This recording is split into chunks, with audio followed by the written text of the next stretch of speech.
హరే కృష్ణ.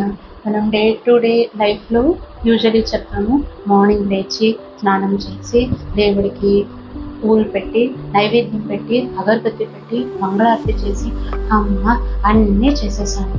ఇవన్నీ మీకు ఎలా తెలిసింది? లిస్ట్ అవుట్ ఎక్కడో ఒక చోట చేసుకుంటాను. కొందరైతే బయటికి కూడా చెప్పిస్తారు, నేను అది చేశాను, ఇది చేశాను, దేవుడి పూజ చేశాను, దానికే నాకు ఎంత టైం అయిపోయింది అని. కొంతమంది చెప్పారు మైండ్లో లిస్ట్ చేసుకొని ఇవన్నీ చేసేసరికి నేను అలసిపోయాను. లిస్ట్ అయితే చేస్తున్నారు కదా మీరు, మీ లిస్ట్ అయితే రెడీ ఉంది, కానీ దేవుడు మీకోసం డైలీ ఏం చేస్తాడో ఏది ఆ లిస్ట్ ఏది?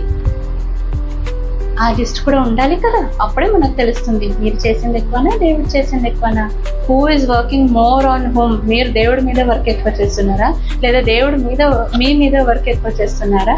ఎవరు ఎక్కువ కష్టపడుతున్నారు? మీరు ఎక్కువ కష్టపడుతున్నారా, దేవుడు మీకోసం ఎక్కువ కష్టపడుతున్నారు? ఆయనకి కష్టం కాదులేండి, అండ్ ఇట్స్ లైక్ లీలాజాలంగా చేసేస్తారు. బట్ స్టిల్ మన వర్షన్లో మాట్లాడుకుంటే ఏదే ఆ లిస్ట్ ఎక్కడ చెప్పండి. ఒక్కసారి try to make the list. At least మీకు ఒక విషయం అర్థం అవుతుంది, దేవుడు మీకేం చేస్తున్నాడో అదైనా మనకు తెలుసా లేదా? ఫస్ట్ మనకు అది అర్థమవుతుంది. సో ఏదేది మనం ఆ లిస్ట్లో వేయడం మర్చిపోయినామో అది కూడా మనకు తెలుస్తుంది. అండ్ దేవుడు మన కోసం ఏం చేస్తున్నారో ఫస్ట్ అది తెలిసొస్తుంది. అది తెలిసొచ్చిన రోజు మనం కష్టపడి పూజ చేయం, మన ప్రేమతో పూజిస్తాం. ఎందుకంటే దేవుడు మనం చేసే ముందర మనం చేసేది చాలా చిన్నది. So I'm waiting for your list. Me list కూడా కమెంట్ సెక్షన్లో వేయండి. అండ్ మీరు ఏది మర్చిపోయారో మీ లిస్ట్లో వేయడం కూడా కమెంట్ సెక్షన్లో చెప్పండి. సో దట్ గ్రూప్లో ఫ్యామిలీలో డిస్కషన్ చేసుకున్నప్పుడు అందరికీ హెల్ప్ అవుతుంది. ఓకే, ఇది మర్చిపోయాను, అది మర్చిపోయాను.